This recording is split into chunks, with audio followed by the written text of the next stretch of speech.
Welcome to the Powerful Podcast, where you will learn the marketing, strategies, and beliefs to grow your dream business. Totally possible, and I'm so excited to share this with you.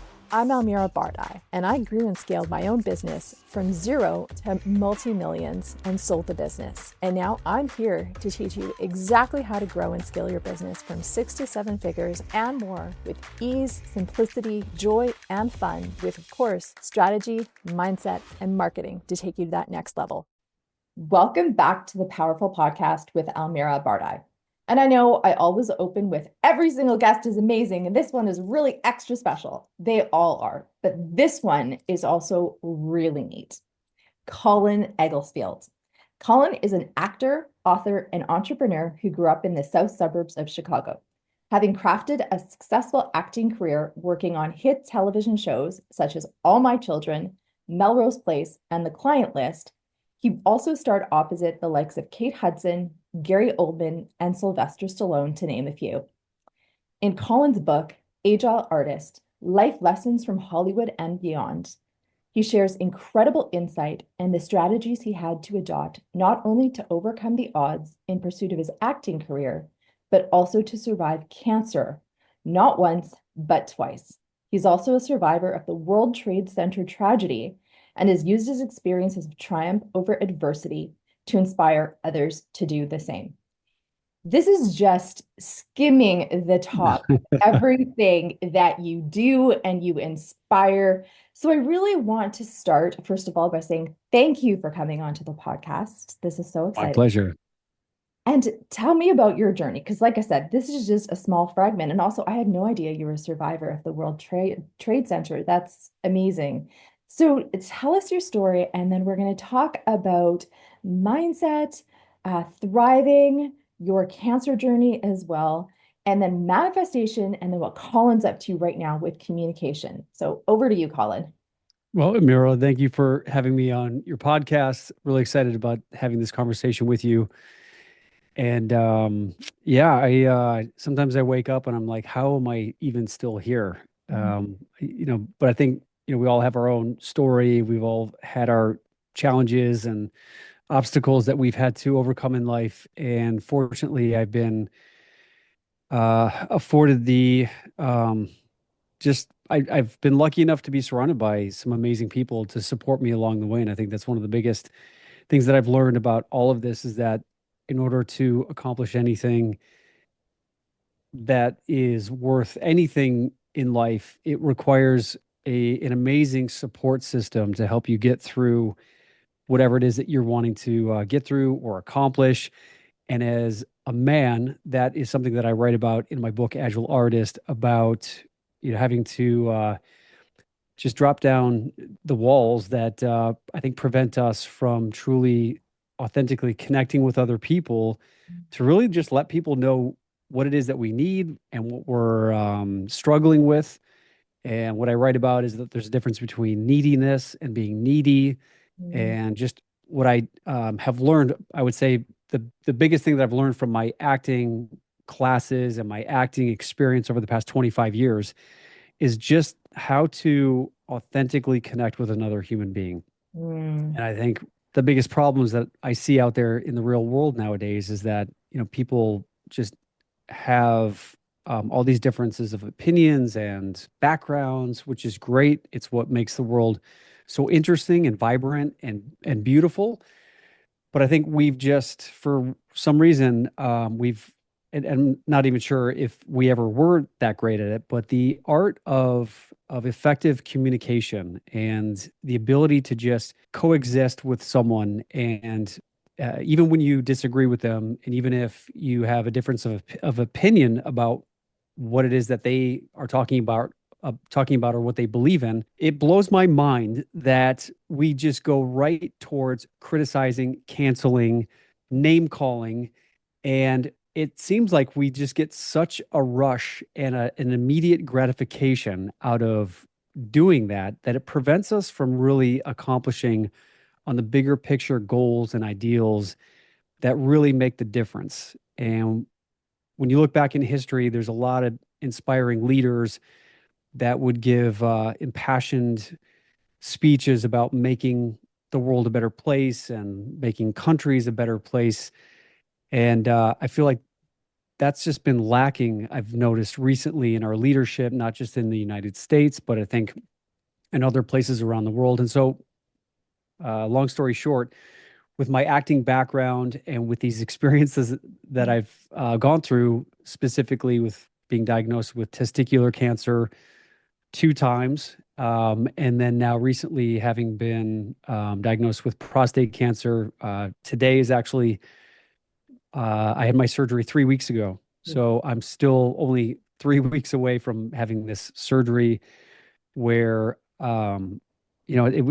it's pretty major surgery, learning how to uh, just use my plumbing parts down there, and having to wear these male diapers and catheter, and Yeah. having to worry about male erectile issues now for the next 6 months in this healing journey, and a lot of stuff that just is can be overwhelming. And I find myself some days I'm like, I'm all right, I'm good, and other days I break down. I walked into my physical therapist office a few days ago, and she said, how you doing? What's, you look good. And I think we try to put these Yeah. good personas out there in the world and put these good faces up to just show the world that we're doing great, and we're doing our best.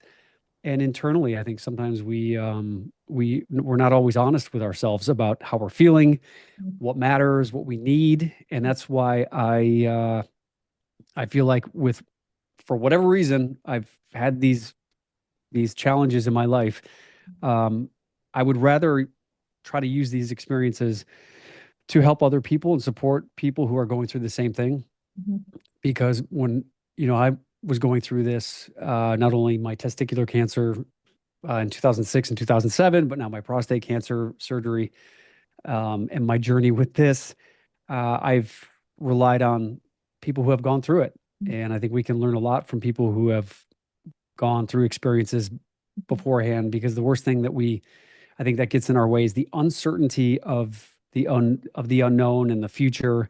And the more that we can just have open, honest communication and conversation, I think it really helps us gain some perspective and some clarity, so that we're not operating on misinformation or the fear of the unknown, which the media seems to like to perpetuate, to keep us in a place where we're going to keep tuning in and keep buying things to make us feel better.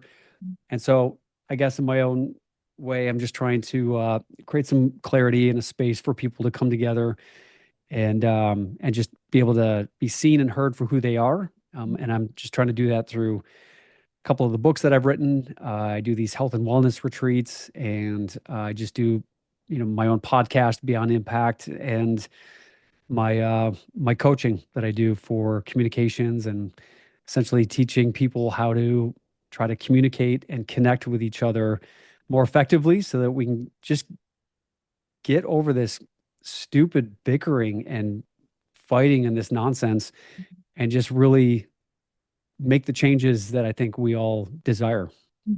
Yes. Do you ever have moments? I mean, you've had extraordinary success in Hollywood and the movies, and you're so famous for all of your roles.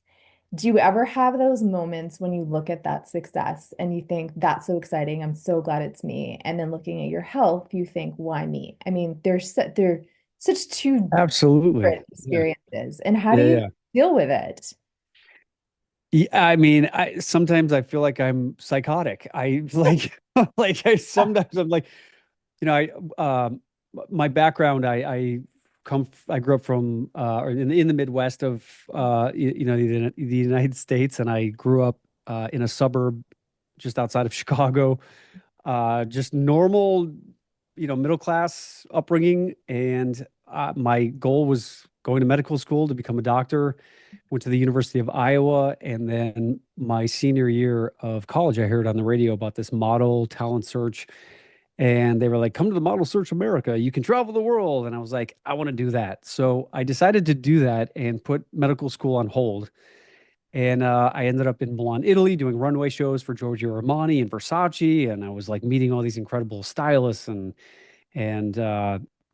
just artists. And then that brought me to New York City, and I was doing this modeling stuff, did the Calvin Klein underwear box, was doing all these campaigns for all these different clothing companies. And I was like, this is incredible. And what I loved about it was, I think a lot of the times we can get stuck in our little bubbles and our echo chambers of our small little communities that we've grown up in. And once I got to travel and go to Europe and just hear different people's perspectives about how they grew up and the beliefs that they have and their traditions and the religions that they believed in, I realized that there's a lot of different perspectives and different ways to accomplish. I think ultimately what we all want to accomplish is we all want to create stability in our lives, and most of us want to have families and be able to feel like we can take care of our families and that we have purpose and that we are doing something significant that makes us feel good about ourselves, and we know that we're making a difference in other people's lives. And ultimately, at the end of the day, I think we're all just human beings, no matter what we look like, where we come from. When I moved to New York City, I was thinking about, well, do I really want to go to medical school? Or maybe there's an opportunity to do something that might be, I don't know, something different or incorporate everything that I was doing internationally. And I started going on some commercial auditions, and I really had no desire to be an actor. It wasn't something that I ever wanted to do. I'm an introvert, and I most of the time would be much more comfortable locking myself in my bedroom building model airplanes than going out to parties. And so it wasn't really something that I ever thought that I could do. And my agent started sending me on some commercial auditions, required no acting whatsoever, like driving a car, doing like Gillette shaving commercials. And I started booking some of these things. And they were like, well, you seem to have a knack for this. Have you ever thought about doing TV and film? And I was like, God, no, I wouldn't. Like, this is like, but I was kind of curious. And they said, well, why don't you take an acting class and see if it's something you might be interested in? And this is where I think a lot of people get stuck in their daily routine, where there might be something that you want to try or you want to do, but for whatever reason, because we don't know what it is and our fear of failing and looking stupid, we're like, I'm not going to do that. But at 24 years old, I was like, what have I got to lose? So I jumped into this acting class, and I absolutely fell in love with it because it was the first time in my life where I felt that I got to practice communicating and saying the things that I always maybe wanted to say, but didn't know how to.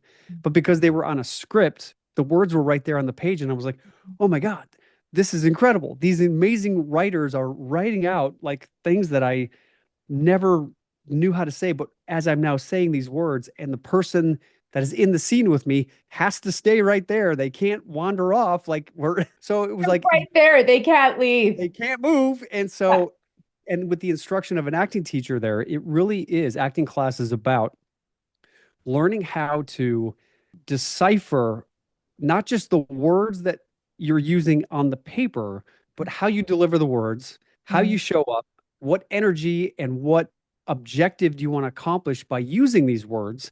And so I started to have a really better understanding and grasp of the art of communication. And so as I started to practice this, I started to become more confident out in my real life world relationships. And it just allowed me to just feel more confident just talking about anything and everything. Because as I started reading more plays and scripts, I started to just feel like I was learning more and having more things to talk about. And I think that's where people get stuck, is either they're maybe haven't had as many experiences to really talk about or share, or they want to be seen and heard. And so they focus so much on talking and trying to let people know how great they are or what things that they've done so that they can be seen and heard. And they don't give other people the chance to be seen or listened to. Or we just haven't had the practice to feel comfortable in someone else's presence. And especially with COVID, I think a lot of us are still trying to recover on how to interact with each other. And nowadays, where no one uses the telephone, we get so used to text messaging and emailing. And the problem with that is that so much of the information that goes along with communication gets lost, because only 7% roughly of our communication is the actual text, the words that you use.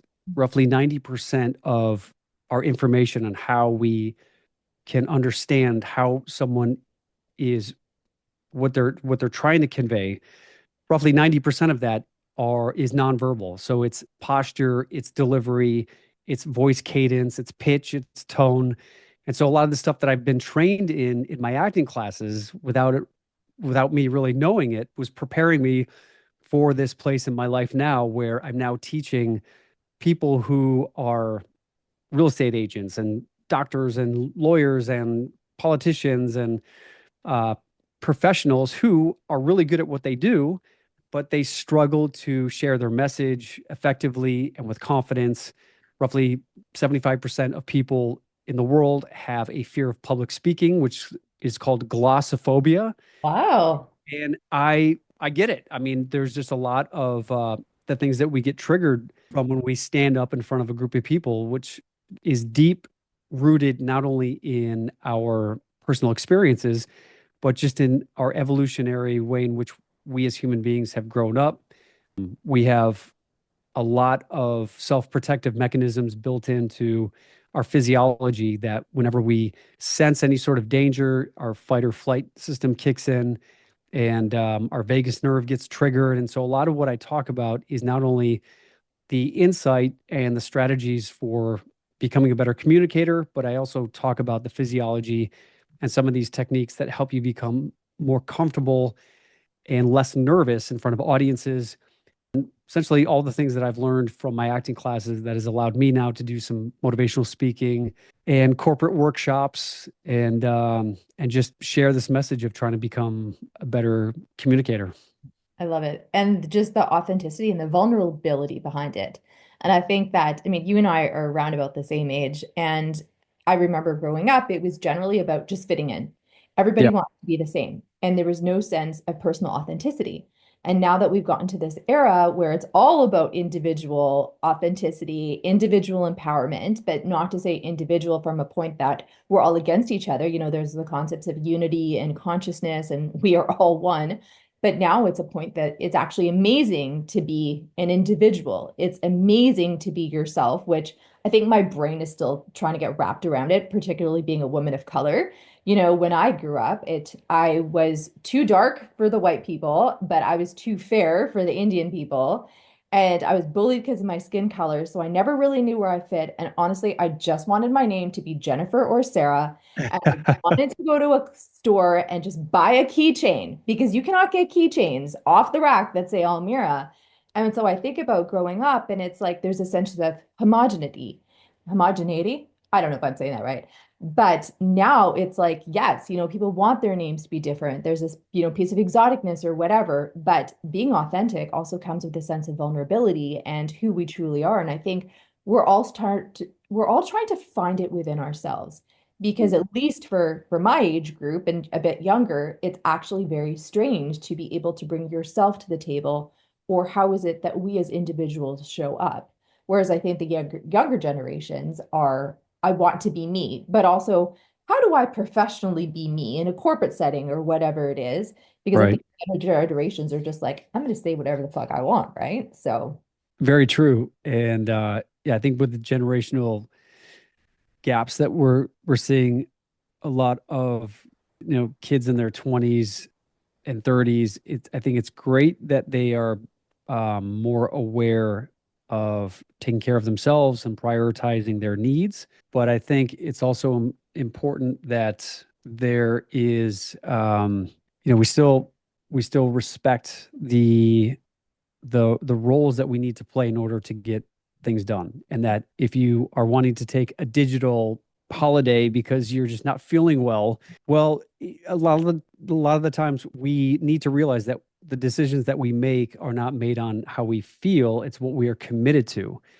And I think a lot of the times nowadays people are so disconnected from a higher, grander purpose. mm, And so we are so focused on ourselves and how offended we were by someone saying something. And I want an apology. And so I think we're so stuck in, I think it's swung so much further the other way where we're so focused on our individual, our little, our little nuclear structures or our families and who we are. And I want to protect me and mine, and you fend for yourself. And I think we've lost this spirit of being there for each other in a lot of regards. But having gone through this most recent cancer experience, man, I'm just reminded of how incredible communities are in this hospital, City of Hope Hospital, that I was treated at in Goodyear. Just, the nurses and the staff and the doctors, how collectively they come together for the singular focus of just trying to make people feel empowered and safe and taken care of. And I know it's possible, and this is what my mission is to help remind people about the bigger reasons and the bigger purpose of why we are here. Yeah. And so what I do now is I go into corporations and I help remind them of the bigger picture, the bigger story of what they're trying to do and what story they're trying to tell. Because a lot of the times people show up, whether it's on a movie set or at work, and if you don't have a connection to that bigger picture reason of why you are there, and if you're not inspired by it, it makes going through your day a heck of a lot harder. And all you end up doing is trying to just survive instead of thrive and be a part of something that you are contributing to. And that's something that I think is another reason why I love what I'm doing right now, because I like to go in and just see these light bulb moments of what I do is with my Beyond Impact communications consultancy is I relate the world of movie making into corporate America, where I've been on movie sets where everyone knows the story they're telling. And because a movie set has roughly, 100, 150 people on it, if it's a major motion picture, there's all these different departments. You've got the camera department, you've got the actors, you've got the wardrobe, you've got the lighting and the electrical and transportation. And all these different departments need to come together to show up to make sure that the singular story of why they are there is being told. I've been on sets where the director and the producers have been very good at communicating that message so that everyone shows up and they know what story they're telling. And so it doesn't matter what department you are. And it's important that you have this diversity and that each of these different departments brings what they are best at. And that they are celebrated for the diversity and what they bring, but we all have a unified reason to be there. And so we collectively come together to support each other.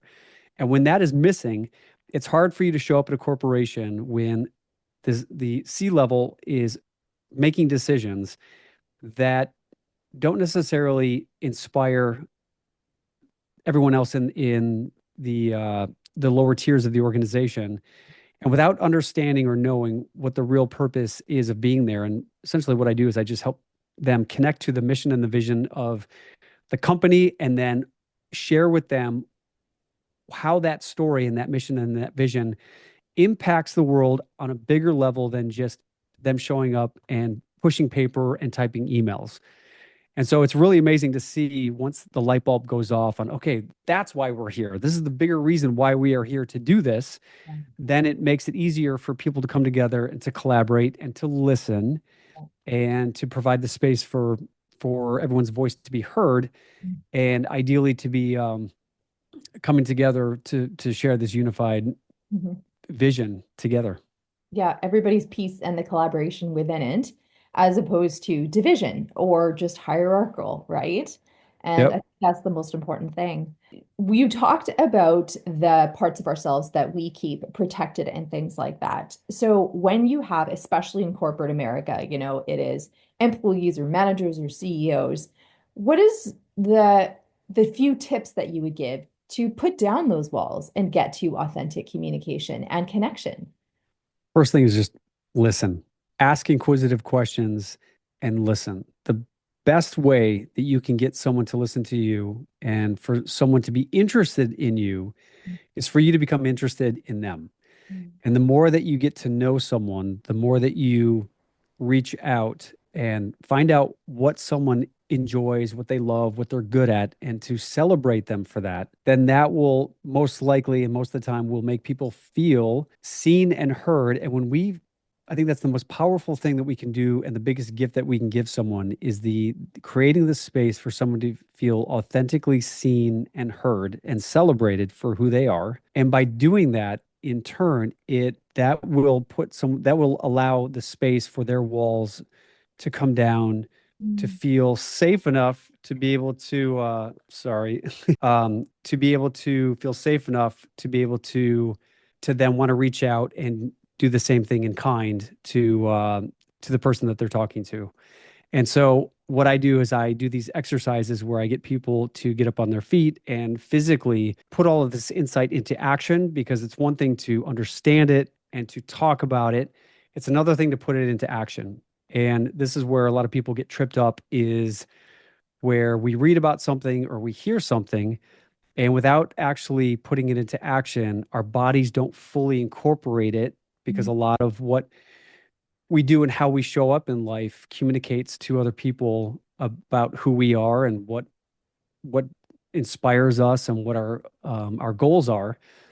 And a lot of the times we end up trying to talk people into things and out of things, but people don't connect with you up here. They connect with you here in your heart. Yeah. And so that's why I relate everything that I do and I share with the corporate world. When I ask someone in the audience what their favorite movie is, let's say it's When Harry Met Sally, and I'll say, well, who was your favorite character? And they'll say, well, Meg Ryan.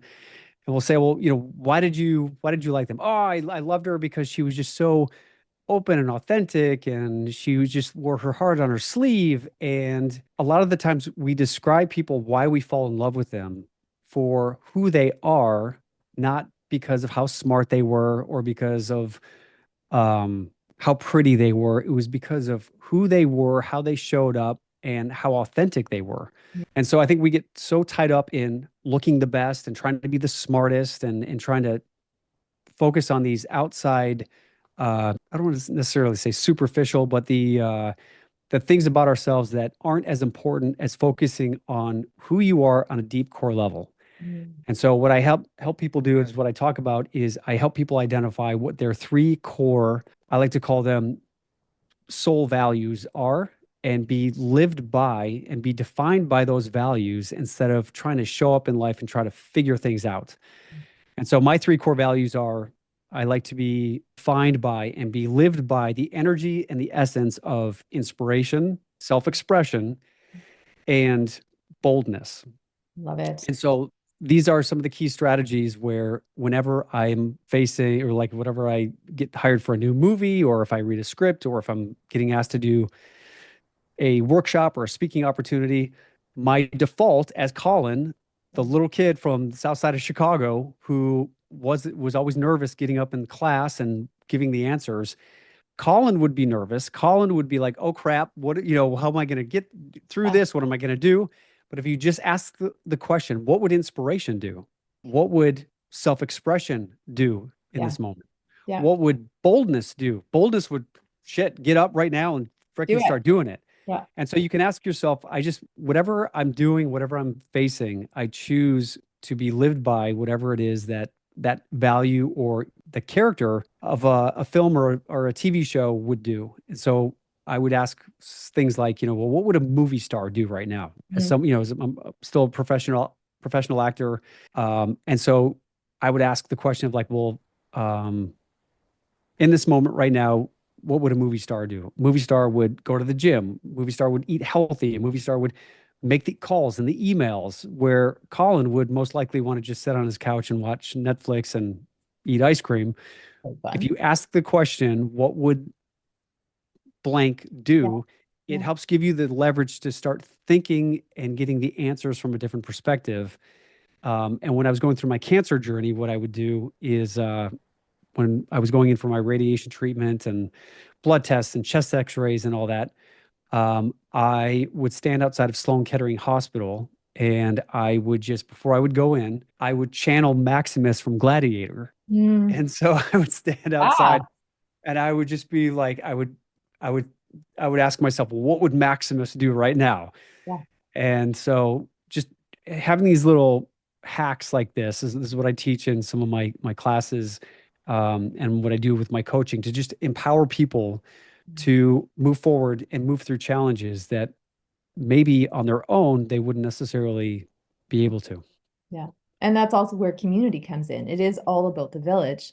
I've gone through some very hard times, thankfully not with my health, knock on wood. But yeah, I've basically gone through hell in areas of my life, and it's been my village that has supported me. And time again, it is the village and also the fun with it. Colin and I connected through his coaching program, and which I want to go into because then you can also tell us more about the retreat that's coming up and also about manifestation, being the director of your life. And also, one thing that stuck with me, and I actually keep going back to it, is the three parts of our brain that we have, because we are actually, as humans, stuck in Mm. survival mode and survival brain. So tell us about the coaching program, the retreat, which is coming up in April. Yeah. So about our brains, our bodies, the connections. Let's talk about that whole manifestation coaching program, 90-day playbook, and also the retreat. Sure. And so there's a lot here to unpack. Yeah. You had asked earlier, how did I feel, or have I had experiences where I was I was at the top of the world, or super excited, and then also facing some of these devastating experiences. When I got hired on All My Children, I had been studying acting and decided acting was something I really wanted to focus on. I was living in New York City and had been studying acting for about 2 years. And then I was living across the street from the World Trade Center Mm. when the towers got hit, and my apartment faced the World Trade Center. I was on the 18th floor studio apartment, so I could see like from the windows that morning. I heard the sirens and the all the noise going on. I went to my window and I saw down on the street that normally there was traffic on the West Side Highway, and there was no traffic, but there were a ton of police cars, ambulances, fire trucks.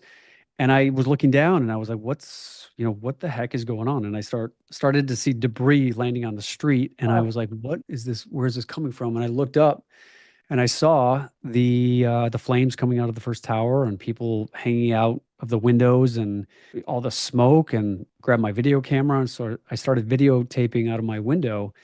And a friend of mine called and asked if I was all right. And so I was on the phone with her as the second plane came in. And I have all this on videotape and I'm just like freaking out. And it's amazing how our bodies have defense mechanisms that we're not even really aware of, where I'm on the phone with her and I'm talking, and then you see the plane coming in and the explosion. And I'm like, oh my God, it's another one.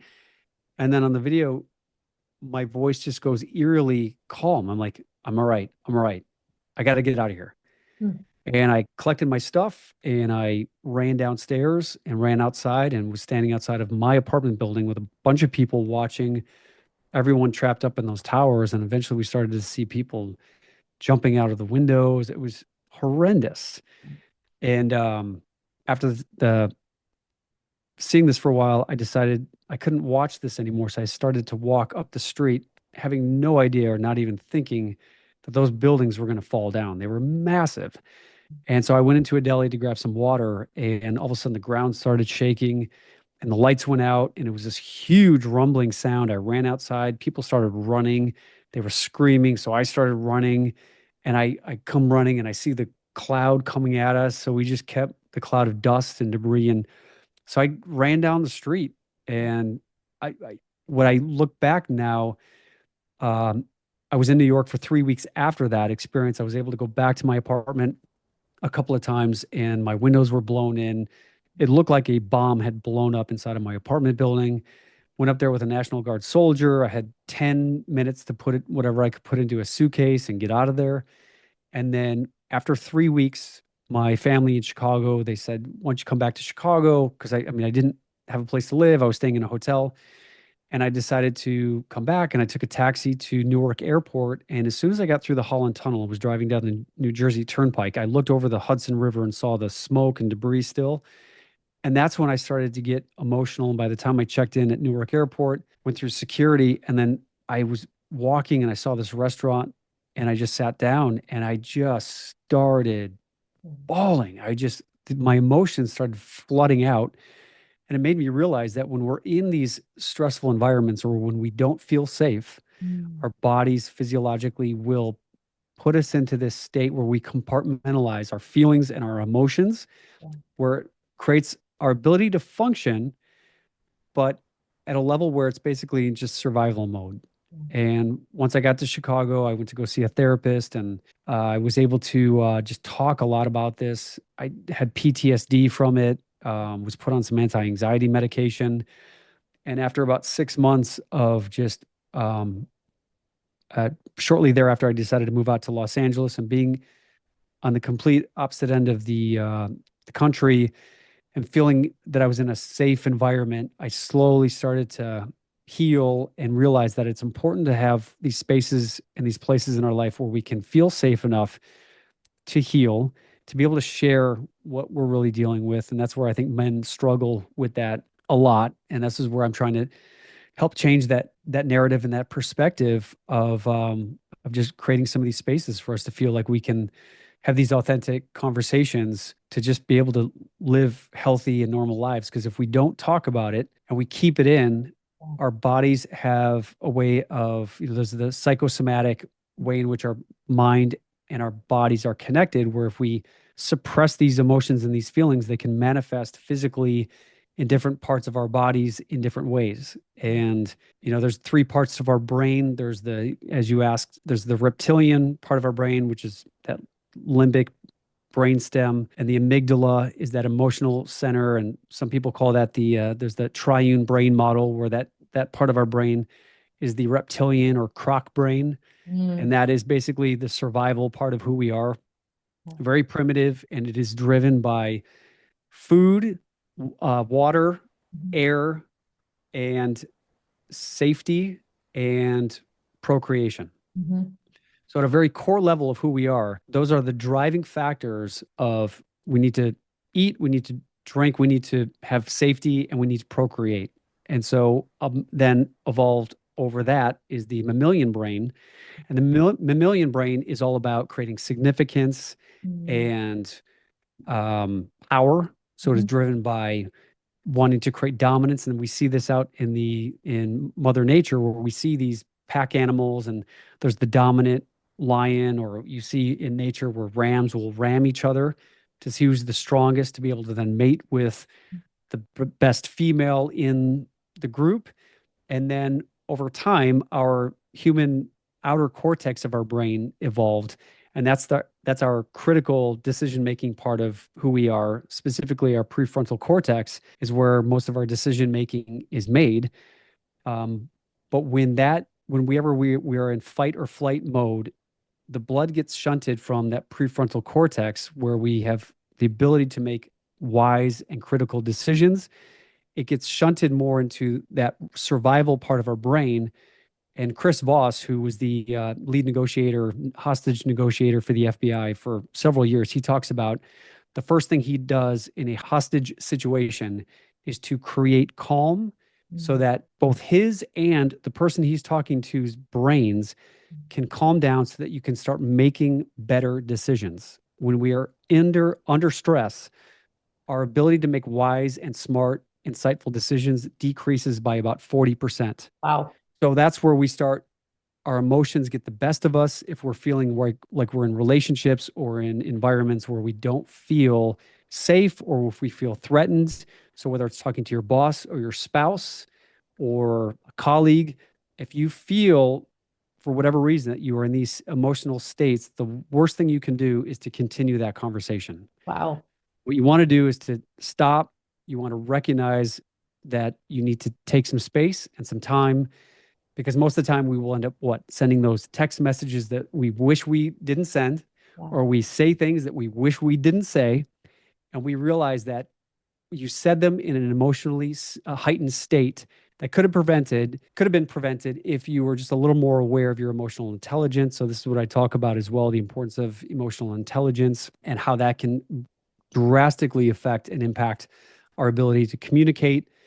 And then just having places in our lives to be able to let a lot of the energy and the frustration that we experience in our lives out. So whether that's working out, yoga, biking, cycling, meditation, and just getting back into our bodies. And so many people view their bodies as vehicles to bring their heads from meeting to meeting, and they use their bodies and abuse their bodies, thinking that our bodies are almost a detachment of who we are. Because the way we even talk about our bodies, my body, my heart, my legs, as if we are detached from, we have ownership of our bodies, but really, if we really were truly integrated and more aware of our bodies and taking the time, we would be able to tune in and be more aware and say no to eating some of the foods we eat, abusing our bodies with alcohol or drugs or staying up late or whatever it is.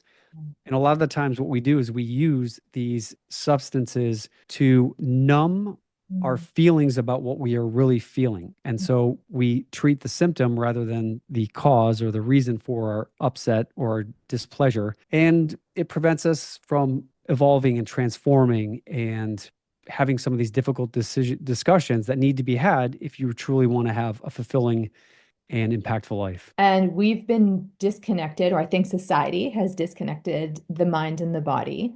And whereas 80% of the messages of whatever happens in our lives and our bodies, 80% of those messages go from the body to the brain. And it's only 20% going from the brain to the body. And the power of the body for manifestation is extraordinary. We have electricity in our body that actually connects with the quantum field for manifestation in the heart, and the magnetism of the heart and heart math and the sacral chakra. Like, it's extraordinary. And we've been cut off for so much. And especially, I believe in the terms of light worker and star seed and things like that, birthing a new world. But in cutting off our bodies, we're cutting ourselves off from intuition. Our subconscious lives in our bodies. Yes. And the extraordinary power of our bodies. And as I've discovered, as I've gone through life, I've got a deeply intuitive body. And when I was going through a divorce many years ago, I had a twisted SI joint, which I attributed to the fact that I was flying. I had an office in Vancouver, one in Toronto, one in LA. So I was traveling constantly. And so we attributed it to the fact that I was traveling, but it's like my body knew something would happen. And so it's putting me into safety, because the sacrum and the root chakra are all about safety. Or there was something else going in my life many years ago, and I was ignoring my intuition to the point that my body was screaming at me, but I got tinnitus, ringing of the ears. And it's when you ignore your body that it's going to tell you about something. The body is actually delivering a message, and we don't listen to it or don't understand it. Or we numb it, ignore it. Yep. Absolutely. So tell me, well, our listeners, a little bit about your coaching program. And are you still running it again? Because I know we did it last March, actually. And we did. Then about the retreat. Yeah. Well, I'd love to ask what you thought of the program, my Beyond Impact. It was my communications masterclass. How did you hear about it, and what did you like about it? Okay, this is super embarrassing, and I'm not a stalker and I'm not a creeper. Okay, so this is the total caveat. And I've actually often wondered if I would ever admit to this, or if you would ask me about it, I'd probably die. So I was watching Something Borrowed, which is a movie Colin has been in. And I'm one of those people, whenever I watch TV, I watch a show, I always Google to find out what happens in the episode. I have zero patience. And people hate watching shows with me because I'm like, I already know what happens. I will Google it. I'll watch the show. I will Google people, actors. Like, I was watching Virgin River, and I can tell you all about the people. So I'm watching Something Borrowed, and I was like, I wonder what Colin's up to. And then I literally went onto your Instagram, and it was funny because I have a lot of women coaches and friends in my life. And literally, as I was about to Google you, I was like, God, send me a man of God. And then again, I'm not a creep. You can never make fun of this about me, and you can be like, this is so weird. But yeah, so I said, God, universe, send me a man of God. And then I Googled you, and then the Instagram reel that you did, and you're on a ranch with, I think it was rose quartz in your hands. I was like, what is this? Yeah. So yes, so I literally got it right here, Elmira. There you go. Oh my God. But it's funny because I'm like, I just Google stuff and know so much stuff, and that's just generally me. And people are like, you have to stop this because one day you're gonna have to admit to something embarrassing. So there you go. So, anyways, and then I was going through your Instagram feed, and then you talked about the Inspire program. And that's how I got connected. And I listened to the seminar that you did. And then I was like, of course I'm gonna do this. And there you go. So awesome. Now I'm like blushing, and I don't blush. I just had to admit to something super creepy and embarrassing. No, I mean, that's the power of social media, right? I mean, there's a lot of great things about social media that allows us to be able to connect with each other. And obviously we see, things on social media that we've got to just make sure that we are not identifying with everything that we see on social media as a something to compare ourselves to, because everyone is on their own journey. Everyone is doing their own thing. And I think what's important about all of this too is that we just give ourselves some grace and some kindness about where we are at in life, and just stop comparing each other to each other. It's like, this is ridiculous. I think it's important that we have our heroes and that we have our goals, but that we understand that we all are on our own path. And for what I've been doing with my courses, and I've got my retreat coming up April 3rd through the 7th. It's my Inspire Rejuvenation Retreat. Is that, again, I like to create these fun and inspiring environments for people to come together, to learn some communications insight, to be able to share their experiences, to network, to create more abundance in each other's lives. It's amazing what you are doing, to see what you've created out of everything that you've been through, and this podcast. And, you've been sharing some amazing insight about just even the PR world with me, which has been incredibly beneficial to me. So I appreciate that. And that's what's great about all of this, is that the more that we can come together to be able to share our ideas and our insight, the more that we can help each other continue to elevate in life. And so that's what I do with my communications classes. I've got my next Beyond Impact Communications program coming up. It's a virtual online program. This time it's going to be an 8-week program where we meet once a week on Zoom. For 2 hours, we essentially go over different steps and levels of leveling up with regards to your communication. And that starts with getting intimately connected to yourself. And so I'm doing a 5-day free communications expo starting February 17th. And it's going to go every day, Monday, Tuesday, Wednesday, Thursday, Friday, for an hour and a half or so, starting at, I believe it's 5 p.m. Pacific, 8 p.m. Eastern time. What I'm going to be going on there each day has a different theme. The first day is all about connecting to your purpose and identifying who you are. Second day is about understanding your message. And third day is all about your audience, who you're speaking to, different audience personality listening types. Fourth day is all about mission and vision. And fifth day is breathing life into your message. And so what I do is I take a spiritual approach to all of this. And again, not just information, it is getting up out of your head and into your body, and showing up as a fully integrated person in mind, body, and spirit. And when you do that, people always say, like, a lot of people say, well, I just wish I had more confidence. I wish I had more of the ability to get up in front of people. And when you are in your head and when you are in your thoughts, of course, you're going to constantly be thinking about what other people think of you and how you're going to deliver your message. And is it going to come out right? And am I doing it right? And that's where we get stuck. And what I do is, by getting out into your body and essentially doing what we would do in acting class, we just do some warm up and we do some breath work. And breath work is so important with connecting the mental part of who you are to the physical and spiritual part of who we are, so that, again, we are fully integrated. And when you connect to this space and do some of these warm up exercises, and it only takes roughly 5 or 10 minutes, you show up more connected to who you authentically are, and you are less triggered by what other people say. And you're able to deliver your message with more confidence and ease, whether you want to be a keynote speaker or whether you just want to be able to be a better communicator with your spouse or your kids. And just learning some of this insight, stagecraft that I've learned over my 25-year experience working in the entertainment industry, on movie sets, TV sets, on stages. So that's coming up. And then April 3rd through the 7th is my Inspire retreat. These are amazing. This is my 3rd year doing this, and I rent an Airbnb home here in Scottsdale, Arizona, and it is resort level, amazing. And we've got about 20 people, spaces for about 20 people, and we've still got a few spots left. And what we do here is, I like to curate and bring together people from all different walks of life and different backgrounds, and I bring us together to do some fun physical and mental, spiritual exercises. And the first night we come together Thursday, we meet and greet, And then Friday morning, we go for a hike in the Arizona mountains. Friday afternoon, we're going to be going to a health spa that my buddy Mike Fergali runs. He's a former Army Ranger, and he was suffering from PTSD, and he started to learn that there's a lot of healing modalities out there that soldiers are benefiting from. So red light therapy, cold pool plunges, PEMF mats, grounding, detoxification things, and saunas and all that great stuff.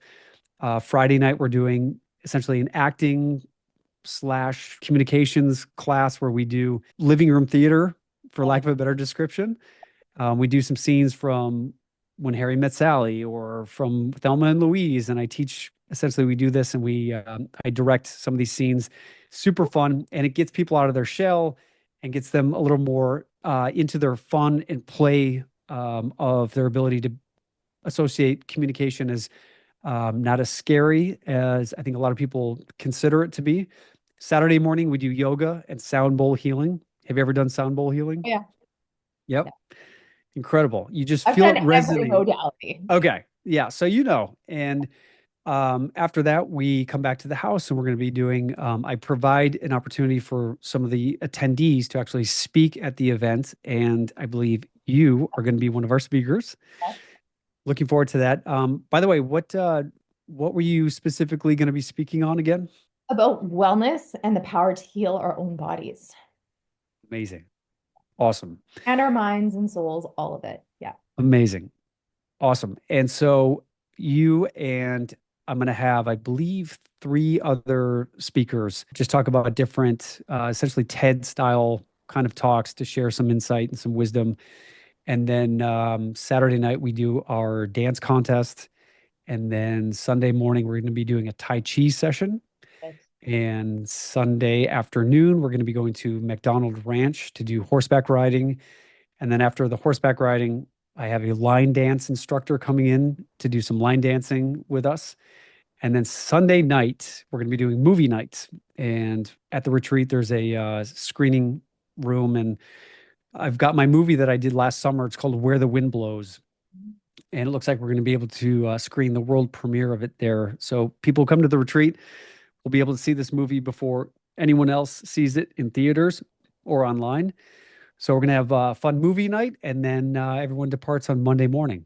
But it's an incredible weekend, transformative. And if anyone is interested in finding out more, then go to my website, colinegglesfield.com, or then go to my Instagram, and I'm posting about it. And we've got some great information that you can check out online. And we've got another retreat coming up in Ireland, May 22nd through the 26th. And that's called the Beyond Impact Gaelic Connections Retreat, where we're going to be essentially introducing you to some of the best things that Ireland has to offer. My mom was born in Dublin, so I'm actually more than 50% Irish. I have my Irish passport. I've been to Ireland. I've been growing up going to Ireland. And there's a lot of beautiful things about Ireland that we're going to be introducing people to, including a hike on the cliffs of Moher.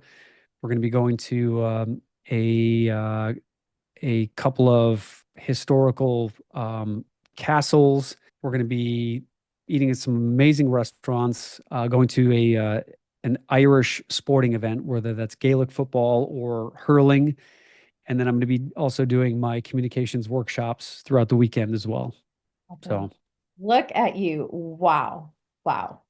I think you are such a role model for not letting things stop you. Anybody else could have said, I can't do all of this. I can't be pursuing my passions. Look at me. And yes, 100%, you have to own how you feel. Just like you said, you can't hide it. You need to have the authenticity and the vulnerability in the village to be able to get through it. But other people would have let it stop them. And you are just sharing so much of yourself with the world and clearly pursuing your passion and serving the world. And it's extraordinary to witness it. Thank you so much, Colin. Is there anything else that you wanted to add before we wrap?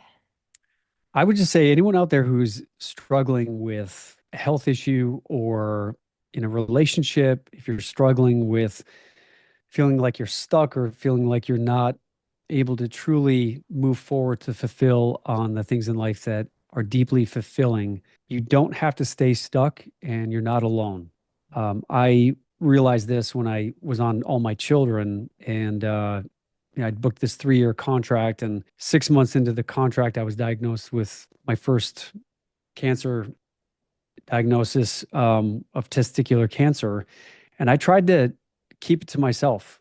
I was like, I don't want to tell anyone. I got this. I can do this on my own. If I ask people, I don't want people to worry or think that I'm like weak or whatever. I was afraid of maybe being fired from the show or let go or put on sabbatical. And I just wanted to not think about it or worry about it. And after doing the surgery and 3 weeks of radiation treatment, I showed up on set and I just looked like crap. I felt like crap. And the director came up to me and said, Colin, are you all right? You don't look so good. And I just was like, I finally realized that I couldn't do this on my own. And I said, I'd gone through this cancer battle and I just had a radiation treatment. And he was like, you idiot, what are you doing? Why didn't you tell us?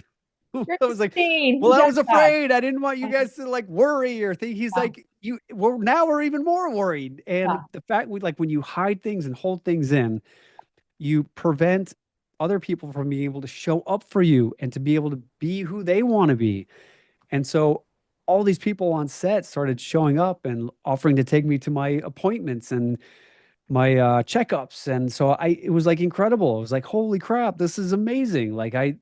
People show up when you are real and authentic, and they can see that you need a little help. But when you just act like everything is okay and pretend that you've got it all figured out, most of the time people realize and know that you don't. And it creates this inauthentic inability for us to be able to just have a real relationship. Yeah. And so this is where I would encourage you to just reach out. And whether it's with me or a therapist or Elmira, just reach out. There's resources. There's people out there to connect with. I do monthly Zoom calls where I do a monthly goal setting, empowering session, manifestation, and I do a visualization and meditation session each month to be able to just help you reconnect to yourself so that you can become the best version of who you are, to be able to then go out there into the world and fulfill on the things that matter most to you. Yeah, it is totally possible to have the life that you dreamed of, for sure. And people are always wanting to wrap you in a warm hug is the biggest thing that I have learned. And that's what the village is. And I was speaking to a friend of mine, her husband had passed away a few years ago, and our sons go to this extraordinary private school, very community feeling. And when her husband passed away, she said, the school and the families wrapped us in a big warm hug. And I thought, my God, isn't that the truth? That's all we actually really want to do. And to me, that is the meaning of life, is love and warmth and connection and community. And if you feel alone or stuck, there is a warm hug just around the corner for you. Yeah. Love it. Thank you so much, Colin. You're welcome. And guys, go get your PSA checked and go see your doctors, and everyone go get your checkups. Yes. Go get your examinations, and I'm here if you guys need any support or encouragement along the way. You will. Take care. Thank you so much for tuning in to the Powerful Podcast. I've so enjoyed sharing all of my insights, all my mistakes, all of my learnings as I grew and scaled my business from 6 to 7 figures. If you enjoyed this, please leave us a review. And then I'll send you back my top 3 ways to make $10,000.